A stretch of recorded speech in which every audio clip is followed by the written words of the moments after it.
Dólar nas alturas. Bem, meus amigos, agora eu vou estar falando de um assunto muito importante para poder você entender um pouco do que está acontecendo, qual é a dinâmica do mercado. Eu sei que é muito fácil a gente precificar o dólar como estando alto por conta de um fator em especial, que geralmente a gente acaba alinhando esse fator a algo muito simples, mas na verdade não é assim que funciona. Então eu vou estar falando um pouco do que aconteceu durante essa semana que fez o dólar explodir tanto. E desde já eu te peço, se inscreve no canal, pô, dá uma força aí pra gente, a gente tá crescendo graças ao seu apoio. Muito obrigado você que me acompanha diariamente. E se você chegou aqui agora, seja muito bem-vindo. A gente posta vídeo aqui todo santo dia. Bom, primeiro vamos para uma ordem cronológica, né? O dólar se aproxima de 5,80 depois das falas de Haddad. Olha a cara aí do rapaz, olha. Ó, o dólar começou a se aproximar de 5,80 nessa quinta-feira, depois das falas do ministro da Fazenda Haddad, que minimizam a importância do pacote de previsão de gastos públicos. Às 11h08, a moeda tinha alta de 0,33, negociada a 5,78. O ministro ficou incomodado com perguntas sobre quando seria o anúncio das medidas que são esperadas pelos agentes econômicos para equilibrar as contas públicas. A expectativa era que fossem apresentadas depois das eleições municipais no domingo, mas Haddad disse na terça-feira que não há prazo. O que acontece?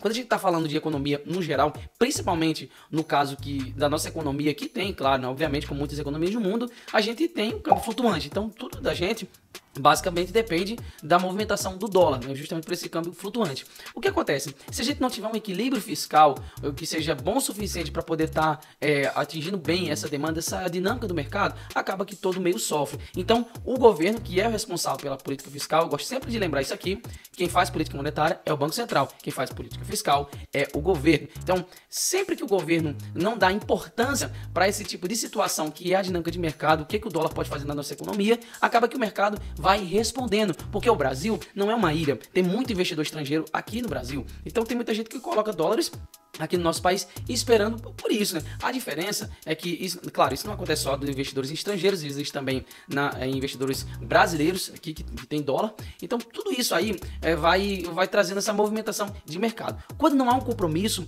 com essa estabilidade, essa dinâmica de mercado, ocorre que as pessoas veem, não, o governo não está compromissado com essa questão do dólar, não está compromissado com a economia. O que acontece? As pessoas tiram seus dólares aqui do Brasil e acaba que a moeda vai subindo de patamar. Até aí eu acredito que tá tudo bem, né? O problema é que quando o Haddad ele vai se posicionar aqui, lembrando que sempre quando ele vai falar alguma coisa, o negócio já não é muito bom. Isso aconteceu em julho, né? Quando tava falando, não, o mercado tá reagindo muito mal, tá ouvindo muito ruído. O dólar foi lá e pum, deu aquela subida. Enfim, então o mercado ele reage, como o próprio Lula disse, não, o mercado é muito sensível. De fato, o mercado é muito sensível porque a nossa economia é dolarizada. A gente acaba sofrendo pelas dinâmicas do mercado, principalmente quando a política fiscal não é bem feita. Então acaba que o mercado sim reage dessa forma, e essa aí é uma boa introdução para poder você entender o que está se passando desde essa quinta-feira. Quando foi no finalzinho da semana, né, no outro dia, dólar dispara e fecha no segundo maior patamar desde a pandemia. Em meio ao aumento de incertezas no quadro fiscal, moeda norte-americana sobe 1,53, lembra que estava 0,33 na outra notícia, tá? Foi para 5,87, quer dizer, aumentou 17 centavos de um dia para o outro. Isso é muita coisa, pessoal, muita coisa de verdade. A maior cotação desde maio de 2020 de 5,90, quer dizer, a gente está chegando num patamar tão alto quanto na pandemia, só que sem pandemia. Consegue entender? É claro que existe uma série de fatores, tá? Isso aqui eu não vou ser clubista, assim, falar assim, apesar que eu sou a oposição do governo, é como um todo, é importante a gente analisar o todo pra gente compreender o que tá acontecendo. E de fato, houve essa questão de conflitos internacionais, tem eleição americana, tem tudo isso, mas o problema é que o fato principal que impactou o mundo inteiro para poder fazer o dólar aumentar não está acontecendo, que foi a pandemia. E é exatamente o que está acontecendo. Esse é o verdadeiro problema. Aí aqui a gente tem uma outra notícia que vai falar mais aqui. O dólar dispara e fecha a 5,86, né?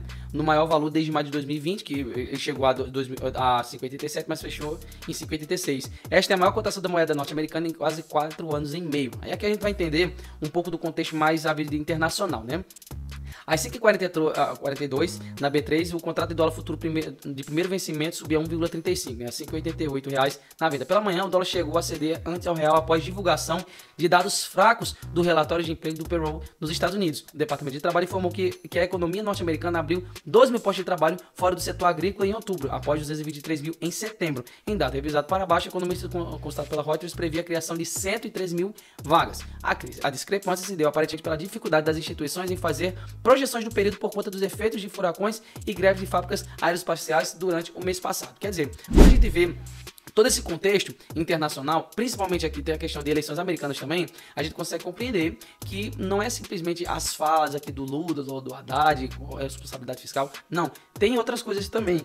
Então, o DXY, vamos dizer assim, que é um índice global assim, do dólar, em comparação com outras moedas, ele já estava alto diante dessa questão do payroll, da divulgação desses dados americanos, e também por essa questão americana, né, das eleições americanas. A gente entende que com a vitória do Trump, o mercado já está precificando que vai ser bom para a economia como um todo, mesmo estando naquela disputa toda, mas o mercado, as casas de apostas americanas já estão precificando a vitória do Trump.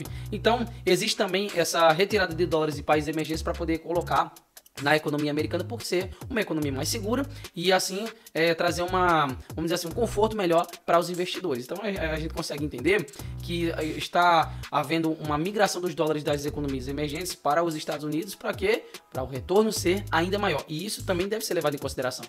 Aí aqui, para poder fechar, tem aqui, entenda porque o dólar está em alta global apesar das expectativas de queda nos juros do Fed, né? A gente você vê aqui, ó, o principal fator de valorização do dólar é a incerteza, principalmente em relação à política americana. A gente tem uma das eleições mais disputadas dos últimos anos nos Estados Unidos, comenta Bruno Poretone. Apesar de uma vantagem apertada no mercado de câmbio, cresce as apostas do presidente Donald Trump, sendo eleito na próxima terça-feira, no dia 5, que no caso é amanhã, né?